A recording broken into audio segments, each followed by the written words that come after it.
am fully convinced that there is nothing better than the gift of a freshly baked cookie. Warm, crunchy edges, complemented with a soft, gooey center. Hello, shepherds. Welcome back. And if you're new here, hello. This is where we talk all things sheepy.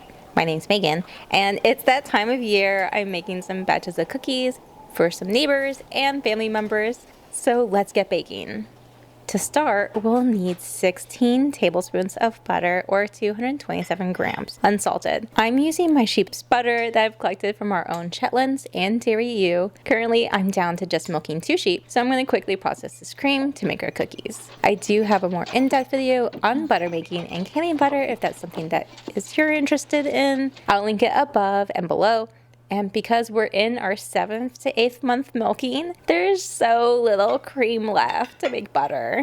This is pretty normal for late lactation milk, so it's not enough yield yet for today, but that's okay because I have some quarts of canned butter on hand. Okay, so for ingredients, we're going to need 16 tablespoons of unsalted butter or 227 grams, 1.5 cups or 312 grams of sugar, 2 teaspoons of vanilla, 2 to 3 tablespoons of molasses. I usually do this one to taste.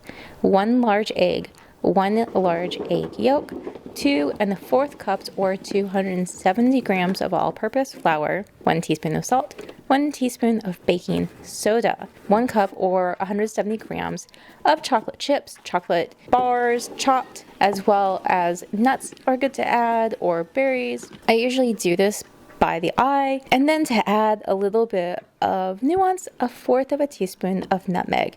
We're also going to need some coarse sea salt to sprinkle on top to give it a little bit of a flavor punch as well as that visual impact. So this recipe leans in hard on some brown butter, and I'm going to go ahead and show you real quickly on how to do it. I do have a more in-depth video on that as well, but anyway, if you have a cow, goat, or store-bought butter, this works with that too. Just note that each animal imparts their own stamp on the butter flavor and subsequently each cookie too. So let's start off by gently toasting our butter on medium heat. And stirring often, we're going to slowly brown all those milk solids and evaporate all the moisture out of our butter fats. It'll take a few minutes, but once the bits are beautiful, rich, toasty brown, we want to remove our butter from our burner and pour it into a bowl to cool down. We can keep all these brown bits too to add some extra flavor into the cookies. Okay, so while that's cooking, I'm going to go ahead and pull out some prepared brown butter I have on hand already. We're going to beat in our butter with around 1.5 cups or 312 grams of sugar. I'm using regular sugar, and we're going to beat it up for about 3 to 5 minutes until it's really smooth and creamy looking. Next, we're going to add in our vanilla, 2 teaspoons, as well as our molasses, 2 to 3 tablespoons of molasses. We're going to beat until it's light and fluffy, and once it's well incorporated, we'll want to add our eggs. Our ducks, after 2 long years, have finally started laying outside of the pond. And so, in celebration, let's add 1 full duck egg. If you have chicken eggs, that works too. And if you're using quail eggs, sorrows and prayers.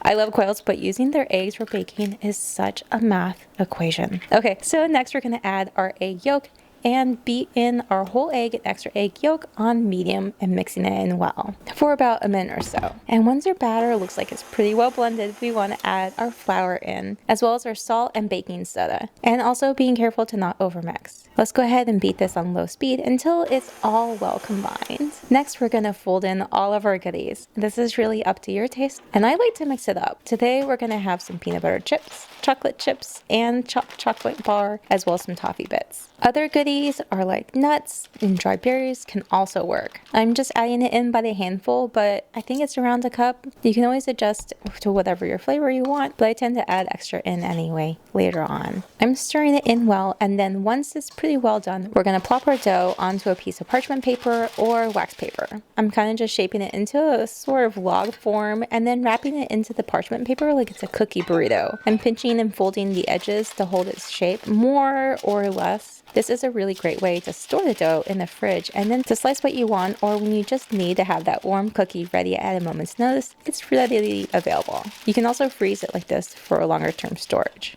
Or if you want to use these right away, it's really best to chill these for a minimum of an hour, preferably overnight. But once they're firm and you're ready, let's go ahead and preheat our oven to 350 degrees Fahrenheit or 177 degrees Celsius. And then we're going to slice them, shape them, and then top them with a little bit more goodies. These do spread a bit, so make sure that you space them out quite a bit. About 5 centimeters or 2 inches between each cookie. I'm cutting each slice of this log about a finger's width, and then I'm just shaping them into little pucks, about the size of the palm of my hand. You can go bigger or smaller, just make sure that they're spaced out accordingly and adjust your cooking time too. Once they're shaped a little bit more or less, we're going to place them on our prepared cookie sheet. I'm using a well-seasoned pan, but if you have any parchment paper or silicone mat, that'll keep your cookies from sticking too. Then we're going to top our little pucks off with a little bit more chips and some slices of chocolate bar. Also, after we pull them out of the oven, we're going to add a little bit more while they're still hot. Also, make sure you leave about 5 centimeters to 2 inches between cookies. They will spread quite a bit as they bake. Okay, so let's go ahead and pop these in the oven. Some of my family members prefer a crispier cookie and some prefer a crispy edge with a soft center, so I try to balance it out, usually with the hot spots in the oven to cover everyone's preference. Okay, we're gonna bake this for about 10 minutes or so until it's a little golden brown on the edges. So let's go ahead and pull this out while it's still hot. We're going to add some more chips and chunks and even some coarse sea salt to really help bring out that flavor. It really smells so good. So let's go ahead and break into one of these while it's still warm. It's soft and crispy right on the edges. And then there's some warm, nutty notes coming through. There's a really soft caramel notes as well with each bite. And I really like the complexity of the brown butter that brings to this cookie. I don't taste any of the nutmeg, and I can't even taste the vanilla, but I like to think that all those really add this subtle depth of spirit to the cookies. I think adding the brown butter really elevates this classic chocolate chip cookie, and then I like to think because it's from the sheep, and sheep milk tends to have so many dense nutrients, it's like a power-packed nutrition thing. So technically, I think this cookie counts as a health food.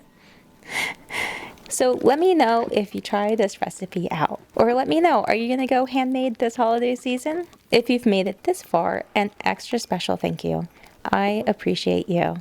And if you're curious about more sheep milk recipes, hit that subscribe button and the bell. Until next time, stay soft, stay fluffy, and most importantly, stay true to you. Ta-tas.